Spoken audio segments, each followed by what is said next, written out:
Allô, allô. Allez, en régie. Voilà, c'est parti. Ok, allez, voilà. Allez, allons-y. Merci. Il y a une chanson en écoutant l'orateur précédent, il y a une chanson de Vincent Delerme qui dit nos histoires d'amour sont les mêmes, comme si nous avions pratiqué dans des piscines parallèles la natation synchronisée. En fait, je vais vous présenter exactement la même chose que le précédent, avec un autre logo. Donc ça fait 10 ans que Orange, à la recherche d'Orange, on s'est dit que depuis 10 ans, les jumeaux numériques, ça servait à rien qu'on travaille dessus parce que de toute façon, ça allait envahir tout le monde. Donc on a travaillé sur une plateforme d'interfonctionnement de jumeaux numériques. Ça vous rappelle peut-être ce qui vient d'être dit. Donc ça va pouvoir être plus rapide. Vous pouvez vous loguer dessus. Ça s'appelle thinginthefuture.com. Et donc l'idée, c'est que maintenant on l'utilise beaucoup pour on fait des jumeaux numériques spécifiques au secteur des télécoms. Et le but, ce serait de... Il y a une zapette là. Le but, ce serait de faire quelque chose de commun.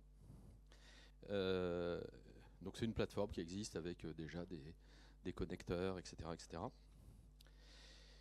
Alors là, c'est vrai que c'est un petit peu plus compliqué, mais donc l'idée, ce serait de sortir ça de Orange, de faire une plateforme donc avec, je pense, maintenant j'ai compris, avec IGN, de définir une gouvernance scientifique et une gouvernance business pour avoir une plateforme commune, souveraine d'interfonctionnement de jumeaux numériques, qui n'impose en fait aucune contrainte à qui que ce soit.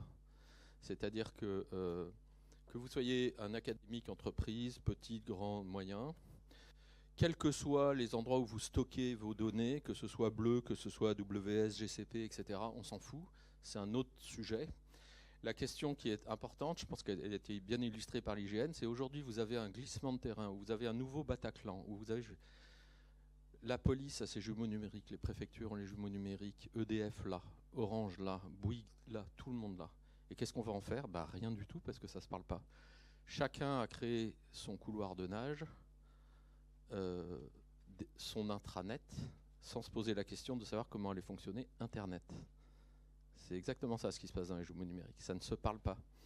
Donc nous, ça fait 10 ans qu'on investit là-dessus, donc on sait que ça marche, c'est bon. Donc on sort ça, on va aller discuter, je pense, désormais avec IGN de manière beaucoup plus proche. Effectivement, il y a une question de gouvernance à faire. INRIA est bien intéressé, et comme donc Benoît Combal, là, ceux qui travaillent sur vu que c'est la filière, vu que c'est la filière jumeaux numériques qui a été choisie. Donc ça les intéresse bien. Je ne sais pas s'il y a des gens d'Airbus dans la salle, mais aussi Airbus, ça les intéresse bien. Et en fait, pour les gens qui n'auraient pas les capacités techniques à aller travailler avec des gens comme ça, avec des plateformes d'interfonctionnement de jumeaux numériques, parce que c'est quand même assez coton, ils pourraient, suivant les TRL sur lesquels ils travaillent, ils pourraient travailler soit avec des TRL élevés, avec des IT Services Company divers et variés, soit avec des IRT et ITE, donc là, toute l'association FIT, parce que j'étais président de Bicom jusqu'à il y a peu de temps, et donc les FIT va se pencher sur cette question, donc le SGPI est également au courant de ce projet. Et voilà, donc vive l'IGN, c'est ça moi ma conclusion. Et ça n'est pas tout ce que j'ai à vous dire. Vous avez le droit d'applaudir quand même avant, hein. Après à la fin on remettra une couche. Hein, voilà. Voilà, et non, il veut plus. Bon, c'est dommage parce que j'avais quand même un autre. La zapette s'est mise. Est-ce qu'on peut avancer peut-être à la mano en régie ? Un petit souci de... Ah voilà. Ah ouais. Alors il se trouve que là c'était pas prévu, mais comme on a discuté au conseil d'administration là de l'idée que ce serait bien que l'IMA se mette éventuellement aussi aux sujets qui sont plutôt de sociologie.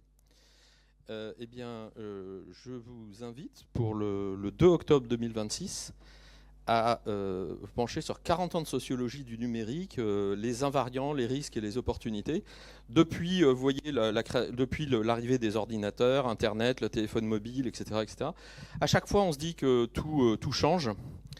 Mais en fait, il y a aussi beaucoup de choses qui ne changent pas. Et quand vous écoutez les sociologues, vous pouvez éviter de faire vraiment beaucoup de conneries. Et nous, on en a fait pas mal chez Orange. Hein, ça, je pense qu'on pourra les documenter. Et donc, sur le oui, parce qu'avec des nouvelles technos, ça va tout changer, etc., etc. Vous êtes bienvenus, il y aura des orateurs externes, etc. Et sur 40 ans de sociologie du numérique, invariants, risques et opportunités, le 2 octobre. Et c'est accessible On en métro. prend date à vos agendas et puis c'est quand même rassurant qu'il y ait aussi des choses qui ne changent pas. Ça va permettre de temps en temps de nous reposer. Merci beaucoup Guillaume. Oh, allez, on a du combien Paul pour les questions? Pour les réactions? Questions-réactions? Bon. 2 minutes, me dit-on. Allez, question, réaction. Réaction, question. Je vois pas. Non, mais les questions ont déjà été posées à l'IGN. Oui, à ça l'IGN. sert à rien. Bon, merci à nouveau Guillaume. Merci. Oh, moi je sais. Il y a une question. Ah bah voilà, tu vois. Alors voilà, allez, j'arrive. Ah bah tiens. Voilà. Jean-Luc en réaction ou en question, c'est parti. Attends. Ouais, vas-y, mets plus de son, tu vas dire que sinon tu vas croire qu'on te censure. Attends, je l'avais mis en mute. Voilà, hop, allez. Non, on a écrit il y a quelques années un livre blanc sur les jumeaux numériques versus métaverse. Bon, le concept de métaverse est un peu planté, comme certains le savent dans la réunion, ici. Ça n'a pas coûté grand-chose, quelques dizaines de milliards C'est pas grave. de dollars. Non, mais ça fait partie, je pense, de l'esprit de l'IMA, d'essayer d'explorer. C'est un très bon bouquin qui reste d'actualité. Et donc moi, la nouvelle proposition que je fais pour construire avec l'IMA et autour de l'IMA, est-ce qu'on pourrait peut-être essayer de créer un nouveau livre blanc ou un nouveau livre autour du jumeau industriel? Parce que moi, je vais vous parler de mon expérience d'industriel Framatome. En fait, on fait plein de choses, mais c'est siloté. Et les verrous technologiques, on a du mal à les partager ensemble. Et donc, pas autour de votre plateforme, autour du plateforme de l'IGN. C'est pas ma plateforme. Enfin, la plateforme. Il faut plus que ce soit la plateforme d'Orange. Voilà. La plateforme on que vous oublie proposez. Orange. Oubliez-moi. C'est décrit. Voilà, bon, Oui, en tout cas, encore Alors, une proposition, réaction, donc, Guillaume. Oui, bien sûr. Le métavers, ça a été un write-off de 10 milliards, je crois. Bon, c'était pas grand-chose. Allez. Non, mais vous voyez que la méthodologie des GAFAM, c'est on va bouffer tout le monde. Et on travaille, et on n'essaie pas de coopérer. Nous, c'est le contraire. On dit qu'on a un asset qu'on est capable de partager pour que ce soit souverain pour la France. Ouais. Et il faut qu'on soit au maximum à travailler là-dessus. Donc, avec l'IGN, on va aller travailler. 4 secondes de questions, 4 secondes de réponse. Sinon, je me fais sortir par la sécurité. Non, mais c'est une réaction. Comme ça, je réagis aussi au verrou technologique. Le 24 septembre, le commissariat des armées vous invitera à Gare de Lyon-Perrache. Oui, là, je mets ma casquette militaire cette fois. On va travailler justement sur les jumeaux numériques. On en a parlé avec Guillaume. Notre but lors de ce Deep Dive IMA qui sera le 24 septembre, donc vous êtes un peu la primeur, on va faire un texte, c'est justement de faire la liste des verrous technologiques, des jumeaux numériques tous ensemble pour que justement toutes les entreprises et les institutions